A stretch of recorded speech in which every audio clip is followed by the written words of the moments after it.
आइए स्वाध्याय सत्र का शुभारंभ करते हैं। मोक्ष मार्गस्य नेतारं भित्तारं कर्म भूभृतां ज्ञातारं विश्वतत्त्वानां वन्दे तद्गुणलब्धये। सरस्वती नमस्तुभ्यं वरदे कामरूपिणी विद्यारंभं करिष्यामि सिद्धिर्भवतु मे सदा। अनंतानंद सिद्ध परमेष्ठी भगवान की जय। आदि ब्रह्मा आदिनाथ भगवान की जय। जिनवाणी माता की जय। गणधर भगवान की जय। उमा स्वामी आचार्य गुरुदेव की जय। आचार्य श्री कुंथु सागर जी गुरुदेव की जय। आचार्य श्री कनक नंदी जी गुरुदेव की जय। आचार्य श्री गुप्ती नंदी जी गुरुदेव की जय। तत्वार्थ सूत्र ग्रंथ की जय। 28 तक सूत्र अपने हो चुके हैं। अब पांचवा, कल तक हमने अहिंसा सत्य अचूर्य अब्रह्म इन व्रतों के अतिचार्य जान लिए थे। आज क्रम प्राप्त पांचवें परिग्रह परिमाण अणुव्रत के 5 विचार कौन से हैं, ऐसी जिज्ञासा होने पर अगला सूत्र कहते हैं, सूत्र क्रमांक 29 उच्चारण करेंगे। क्षेत्र वास्तु हिरण्य सुवर्ण धन धान्य दासी दास कुप्य प्रमाणातिक्रमाः। क्षेत्र वास्तु हिरण्य स्वर्ण धन धान्य दासी दास कुप्य प्रमाणातिक्रमाः। इसका संधि विग्रह क्षेत्र वास्तु हिरण्य सुवर्ण धन धान्य दासी दास कुप्य प्रमाण अतिक्रमाः। यहाँ पर परिग्रह के प्रमाण का जो अतिक्रम है वही जो अतिचार बताए हैं वो यहाँ बता रहे हैं। एक क्षेत्र और वास्तु, हिरण्य और सुवर्ण, धन धान्य, दासी दास कुप्य भांड के प्रमाण का अतिक्रमण, ये परिग्रह परिमाण अणुव्रत के 5 अतिचार है। जब जो आपने परिग्रह का परिमाण किया था उससे भिन्न उसमें अतिक्रमण कर देना, उससे बढ़ा लेना, तो वो अतिचार हो जाता है। क्षेत्र किसे कहते हैं? लब्धार्थ में देखिए, धान्य पैदा करने का आधारभूत स्थान क्षेत्र है। मकान भवन महल झोपड़ी आदि वास्तु परिग्रह परिमाण अणुव्रत के अंतर उस अणुव्रती ने एक सीमा निर्धारित कर ली थी कि मैं इतना ही अनाज रखूंगा, इतने मकान से ज्यादा नहीं रखूंगा, इतना सोना इतना चांदी पशुधन या फिर अन्य क्षेत्र स्थान या फिर इतने नौकर चाकर से आदि नहीं रखूंगा, और इसके अलावा कपड़े इतने ही प्रकार के रखूंगा, इससे ज्यादा वस्त्र नहीं रखूंगा, और धातु आदि के जो बर्तन हैं उनकी भी एक उसने सीमा बना ली थी। किंतु यहाँ पर क्या कह रहे हैं कि इनका अतिक्रमण कर देना, इनका जो आपने प्रमाण बनाया था उसका अतिक्रमण कर देना। मान लो 100 साड़ी रखी थी किंतु 102 103 कर ली, तो ये सब अतिचार है। स्वर्ण अर्थात सोने, रुपये अर्थात रुपये आदि का व्यवहार होता है वह हिरण्य, रुपये अर्थात वही चांदी, स्वर्ण अर्थात सोने के आभूषण आदि स्वर्ण है।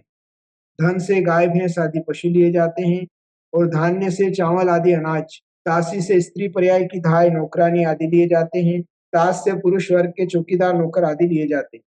कुप्य से वस्त्र, रेशम कपास कोसा आदि के वस्त्र नाना प्रकार के, और चंदन आदि भी कुप्य कहलाते हैं।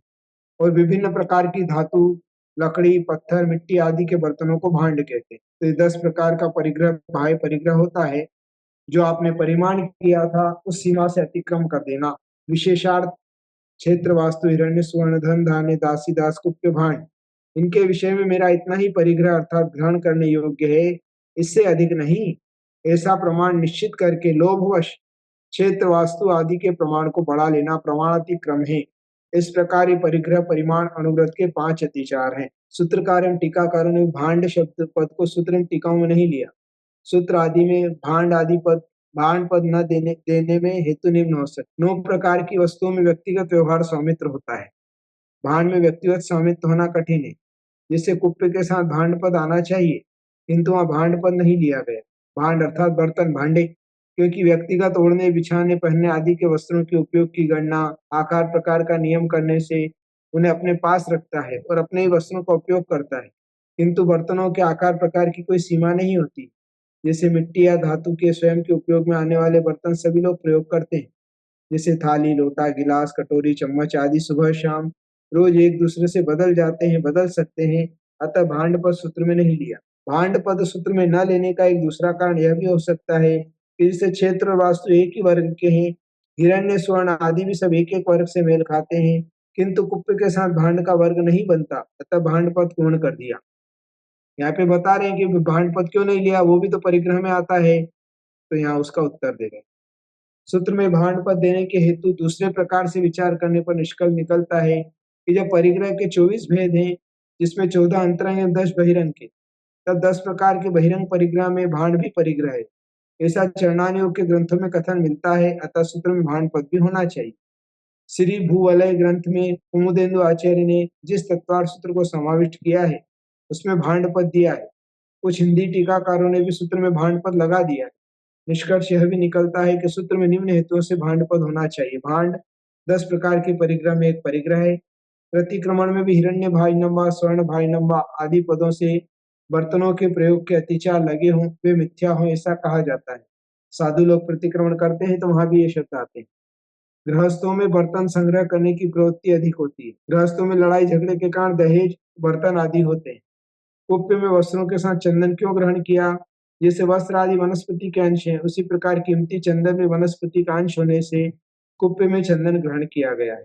तो सरल शब्दों में यहाँ पर 10 प्रकार के जो बाह्य परिग्रह होते हैं, उसमें आपने जो प्रमाण को एक सीमा निर्धारित की थी, उस सीमा का उल्लंघन करना अतिचार कहलाता है।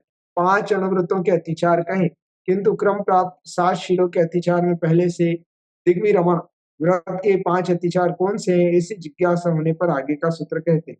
सूत्र उच्चारण करेंगे। ऊर्ध्वाधस तिर्यक व्यतिक्रम क्षेत्र वृद्धि स्मृत्यंत राधानानि। थोड़ा सा क्लिष्ट सूत्र है। ऊर्ध्वाधस तिर्यक व्यतिक्रमा क्षेत्र वृद्धि स्मृत्यंत राधानानि। फिर से उच्चारण कर लीजिए एक बार। ऊर्ध्वाधस तिर्यक व्यतिक्रमा क्षेत्र वृद्धि स्मृत्यंत राधानानि। संधि विग्रह। ऊर्ध्वाधस, ऊर्ध्व प्लस अध, तिर्यक प्लस व्यतिक्रम प्लस क्षेत्र वृद्धि प्लस स्मृति प्लस अंत प्लस राधानानि। इस प्रकार से इसके भेद बनेंगे। इसका सूत्र का अर्थ करते हैं। ऊर्ध्व व्यतिक्रम, अधो व्यतिक्रम, तिर्यक व्यतिक्रम, इन तीनों का व्यतिक्रम, क्षेत्र वृद्धि और स्मृत्यंतराधान, ये दिग्विरमण के 5 अतिचार हैं। जब 10 दिशाओं में आपने जीवन पर्यंत के लिए जो एक मर्यादा निश्चित की थी कि मैं इसके बाहर नहीं जाऊंगा, तो उसमें भी फिर अधोलोक में मतलब ऊर्ध्वलोक, ऊर्ध्व ऊपर आकाश की ओर, नीचे पाताल की ओर, और तिर्यक में यत्र तत्र चारों दिशाओं, तो उसका व्यतिक्रम कर देना सीमा का, या क्षेत्र की वृद्धि कर लेना। कि आपने एक लिमिट रखी थी कि मैं 1000 किलोमीटर से आगे नहीं जाऊंगा, किंतु 1100 किलोमीटर की सीमा कर दी, अपनी मर्जी से बढ़ा लिया, तो ये क्षेत्र वृद्धि।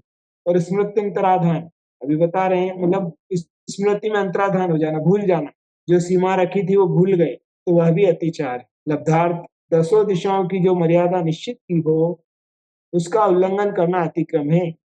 वह अतिक्रम 3 प्रकार का है। ऊर्ध्व व्यतिक्रम, अधो व्यतिक्रम और तिर्यक व्यतिक्रम। इसी के साथ क्षेत्र वृद्धि और स्मृति अंतराधान, इस प्रकार ये दिग्विरमण के 5 अतिचार है। विशेषार्थ ऊर्ध्व व्यतिक्रम, इसमें मर्यादा के बाहर पर्वत आदि पर चढ़ने से ऊर्ध्व व्यतिक्रम होता है। यह ऊर्ध्व व्यतिक्रम दिग्व्रत का पहला अतिचार है। अधो व्यतिक्रम कुआ आदि में उतरने के आदि से अधो व्यतिक्रम होता है।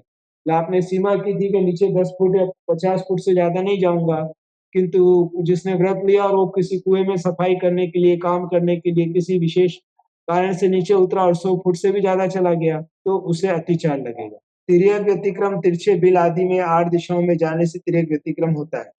यह तिर्यक व्यतिक्रम दिग्व्रत का तीसरा अतिचार है। क्षेत्र वृद्धि, लोभ के कारण मर्यादा की हुई दिशा के बढ़ाने का अभिप्राय रखना क्षेत्र वृद्धि। अतिचारों के कारण प्रमाद से अर्थात मर्यादा का ध्यान न रखना और शोक में घूमने निकल गए, ये पहला कारण। मोह से अर्थात मर्यादा के बाहर हमारी वस्तु जाने से उसे वापस लाने के लिए गए, दूसरा कारण हो सकता है। तीसरा कारण व्यासंग अर्थात विशेष प्रसंग में जानबूझकर मर्यादा के बाहर जाना व्यासंग। चारों प्रकार के अतिचारों में व्यासंग युद्ध के कारण, दुर्भिक्ष के कारण, तीर्थ यात्रा के कारण हो सकता है। जैसे देश विरोधी युद्ध में सैनिक है, लेकिन उसका किसी दूसरे देश की सीमा में जाने का, ऊर्ध्व अधो तिर्यक दिशा में स्वयं उसका देश में जाने का त्याग है, किंतु युद्ध में सैनिक रूप में इन चारों का प्रयोग करना व्यासंग है। अथवा सामान्य व्यक्ति श्रावक अपने देश में भूकंप, अतिवृष्टि, अनावृष्टि, महामारी आदि के विशेष प्रसंग से चारों मर्यादाओं को लांघता है, तो ये व्यासंग है। मतलब अचानक ऐसा कुछ करना पड़े, उसे व्यासंग कहते हैं। अथवा वृत्ति श्रावक है। जैसे आजकल कैलाश पर्वत की यात्रा का मार्ग है, वो वायुयान के द्वारा पाकिस्तान होकर जाता है, किंतु किसी व्यक्ति के पाकिस्तान जाने का त्याग है और कैलाश पर्वत जाता है तो ये व्यासन। इसी तरह जल थल आदि स्थानों में भी घटित कर लेना चाहिए। और स्मृति यंत्राधान, दशों दिशाओं की मर्यादाओं की सीमाओं के कुछ कुछ के प्रतीक चिन्ह अथवा सीमा रेखा भूल जाना, स्मृति मतलब याददाश्त कमजोर हो जाने के कारण भी वह अतिचार लग सकता है। तो इस प्रकार के 5 अतिचार दिग्व्रत में है। जो दसों दिशाओं में आपने एक सीमा निर्धारित की थी, वह कारणवशात या तो भूल जाना, या फिर यहाँ व्यासंग एक कारण बता दिया है, या और भी ऊपर जो कारण बताए हैं, इससे या लालच में आकर अपने स्थान की वृद्धि कर लेना, जो सीमा थी उसको लोभ में आकर बढ़ा लेना, तो यह सब दोष अतिचार है। अब दूसरे देशव्रत के 5 अतिचार कौन से, ऐसी जिज्ञासा होने पर, जो दिग्व्रत में हमने सीमा की थी, उसके बाद भी देशव्रत अर्थात कुछ कुछ समय काल के लिए, थोड़े समय के लिए जो है हमने सीमाएं की थी, उस सीमा का भी अतिचार करना। यहाँ पर अगले सूत्र में उसकी जिज्ञासा का उत्तर दे रहे हैं कि उसके अतिचार कौन से हैं। सूत्र उच्चारण, सूत्र क्रमांक 31। आनयन, प्रेष्य प्रयोग, शब्द, रूपानुपात, उद्गलक्षेपाः। आनयन, प्रेष्य प्रयोग, शब्द, रूपानुपात, उद्गलक्षेपाः। सूत्र का अर्थ आनयन, प्रेष्य प्रयोग, शब्द, रूपानुपात, उद्गलक्षेप, ये दूसरे देशव्रत के 5 अतिचार हैं। अब यहाँ उसको समझा रहे हैं। आनयन, अपने द्वारा संकल्पित देश में ठहरे हुए पुरुष को प्रयोजनवश किसी वस्तु को लाने की आज्ञा करना आनयन है। जैसे आपने भारत से बाहर जाने का त्याग किया है, किंतु आपका कोई व्यक्ति विदेश में गया है, तो उससे वस्तु मंगा लेना, एक तो ये। या फिर और सरल शब्दों में समझें तो आपका घर के बाहर जाने का 1 घंटे 2 घंटे के लिए त्याग, आपने ऐसा देश व्रत लिया कि अपने घर की सीमा को छोड़कर मैं 2 घंटे तक बाहर नहीं जाऊंगा, किंतु बाहर कोई आपके पसंदीदा सब्जी वाला ठेले वाला जा रहा है ना, तो आपका तो संकल्प था कि इसके बाहर नहीं जाना, किंतु फिर भी खुद तो नहीं गए, किंतु अपने द्वारा संकल्पित देश में ठहरे हुए पुरुष को आज्ञा दी थी भाई हमको लाकर अंदर दे दो, तो यह अतिचार है। प्रेष्य प्रयोग, ऐसा करो इस प्रकार काम में लगाना। प्रेष्य प्रयोग अर्थात आपने कोई सीमा की थी, उसके बाहर भी लोगों को काम में लगा दे। जब आपने 2 घंटे के लिए घर से बाहर जाने का त्याग किया था, तो भी घर के बाहर व्यक्ति को किसी न किसी काम से भेज देना, किसी काम को करवा देना। एक तो सामान मंगाना था और दूसरा यहाँ काम करवाना, दूसरा बाहर का। तीसरा रूपानुपात, शब्दानुपात, जो पुरुष किसी उद्योग में जुटे हैं उन्हें उद्देश्य कर खांसना आदि शब्दानुपात है। जैसे अपन ने सीमा तो कर ली पर बाहर का कुछ काम है तो इस प्रकार से खतारना ठकारना खांसना, तो सामने वाला इशारे से समझ जाए कि अरे इनको कुछ आवश्यकता है, कुछ करना है, तो ये भी एक दोष है। रूपानुपात, उन्हीं पुरुषों को अपने शरीर को दिखलाना रूपानुपात है, मतलब अपने शरीर को, चेहरे को, आंखों को दिखाकर आंखों के इशारे से, हाथ के इशारे आदि से कार्य करा लेना, ये रूपानुपात, ये भी अतिचार है। और पुद्गलक्षेप, अपने आसपास कोई वस्तु फेंक कर उधर सामने वाले की तरफ फेंक देना, तो वस्तु को देखेगा तो आपकी तरफ देखेगा, फिर उसको इशारे से अपना काम करवा लेना। कहाँ पर, अपनी सीमा के बाहर। इस प्रकार ये देश विरमण व्रत के 5 अतिचार। फिर से विशेषार्थ बता रहे हैं। आनयन, इस अतिचार में व्यक्ति मर्यादित सीमा के बाहर की वस्तुएं दूसरों को लाने की आज्ञा देता है। यह देश व्रत का आनयन का पहला अतिचार है। मतलब अगर आपने विदेश में जाने का त्याग किया है तो आप बाहर से, विदेश से कोई प्रोडक्ट मंगा नहीं सकते। ऑनलाइन अभी चलता है, ऑनलाइन भी नहीं मंगा सकते अगर त्याग किया है। अब ये देश व्रत में आपने कितने दिनों के लिए त्याग किया है, उस हिसाब से उतने दिनों तक की मर्यादा रहेगी, दिन समय आदि जो के लिए। प्रेष्य प्रयोग, इस अतिचार में व्यक्ति मर्यादित सीमा के बाहर यहाँ की वस्तुएं वहां भेजता है। यह देश व्रत का प्रेष्य प्रयोग दूसरा अतिचार है। शब्दानुपात, इस अतिचार में व्यक्ति मर्यादा के भीतर रहकर मर्यादा के बाहर की न वस्तुएं मंगाता है, न वस्तुएं भेजता है, किंतु मौखिक शब्द से किसी कार्य को करवाता है। यह देश व्रत का शब्दानुपात तीसरा अतिचार है। जैसे दूध आ गया, पानी आ गया कह देना, है ना, शब्द के द्वारा। घर के अंदर ही बैठा था, बाहर जाना नहीं था, किंतु घर वालों को कह दिया भाई जाओ दूध आ गया ले लो, पानी आ गया, नल आ गए पानी भर लो। तो ये आपकी सीमा बाहर थी, तो बाहर का त्याग था, किंतु फिर भी आपने उसमें अतिचार लगा दिया। रूपानुपात, मर्यादा में रहकर अपने शरीर की आकृति दिखाकर अपने इष्ट कार्य को कराना रूपानुपात है। यह देश व्रत का रूपानुपात चौथा अतिचार।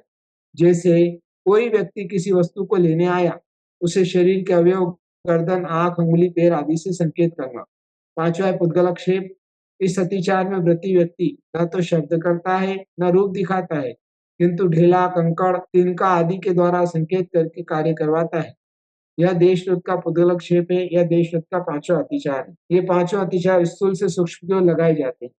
जैसे किसी देशनिष्ठी ने एक दिन का किसी दूसरे ग्राम में न जाने का व्रत लिया, लेकिन उस ग्राम से किसी वस्तु को लाने का प्रसंग बन गया, तब उस ग्राम को स्वयं न जाकर इस ग्राम से किसी अन्य व्यक्ति को भेजकर वस्तु मंगाना हानि। इसी प्रकार मर्यादित देश से अमर्यादित देश में किसी वस्तु को किसी व्यक्ति के द्वारा भेजना प्रेष्य प्रयोग है। इस प्रकार ये 2 अतिचार पर ग्राम संबंधी हो सकते हैं। कभी-कभी व्यक्ति कुछ समय घंटे 2 घंटे के लिए अपनी गली, गृह की भी मर्यादा कर लेता है कि मैं यहाँ इतने समय तक नहीं जाऊँगा। किंतु इसी बीच में कोई काम गली, गृह में आ गया, तब उस समय काम को दूसरों से कराना। शब्दानुपाद, रूपानुपाद और पुद्गलक्षेप ये 3 अतिचार हैं। शब्द के द्वारा, रूप के द्वारा या पुद्गल के द्वारा। इस प्रकार से देश व्रत में 5 अतिचार लगते हैं। सभी के लिए आशीर्वाद है। अगले सत्र में पुनः रूबरू होंगे। बहुत सारा मंगल आशीर्वाद। जिनवाणी के ज्ञान से सूझे लोकालोक, सो वाणी मस्तक चढ़ो सदा देत हूँ लोक। 9 बार नमोकार मंत्र का जाप करेंगे।